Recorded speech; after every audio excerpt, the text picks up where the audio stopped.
আসসালামু আলাইকুম। সন্ধানে বাংলাদেশ সংবাদ নিউজ পেজ থেকে খবর পড়ছি আমি মোহাম্মদ মিঠু আহমেদ।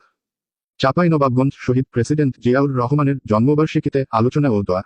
মাহিদুল ইসলাম ফরহাদ, চাঁপাইনবাবগঞ্জ জেলা প্রতিনিধি।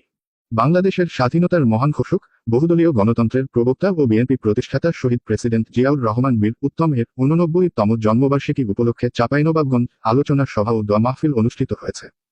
রোববার 19 জানুয়ারি শহরের টাউন ক্লাব মিলনায়তনে বাংলাদেশ জাতীয়তাবাদী দল বিএনপি চাঁপাইনবাবগঞ্জ জেলা শাখা এই আলোচনা সভা ও দোয়া মাহফিলের আয়োজন করে। আলোচনা সভায় প্রধান অতিথি হিসেবে উপস্থিত ছিলেন বাংলাদেশ জাতীয়তাবাদী দল চাঁপাইনবাবগঞ্জ জেলা শাখার আহ্বায়ক গোলাম জাকারিয়া। বিশেষ অতিথি হিসেবে উপস্থিত ছিলেন সদস্য সচিব আলহাজ রফিকুল ইসলাম। এ সময় বিএনপি অঙ্গ সংগঠনের নেতৃবৃন্দ উপস্থিত ছিলেন।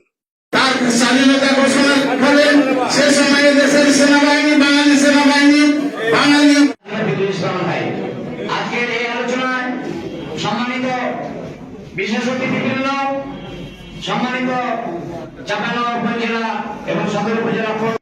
আমাদের পরবর্তী খবর দেখার আমন্ত্রণ জানিয়ে এখানে শেষ করছি। সুস্থ থাকবেন, ভালো থাকবেন আর সন্ধানে বাংলাদেশ সংবাদের সাথে থাকবেন। আল্লাহ হাফেজ।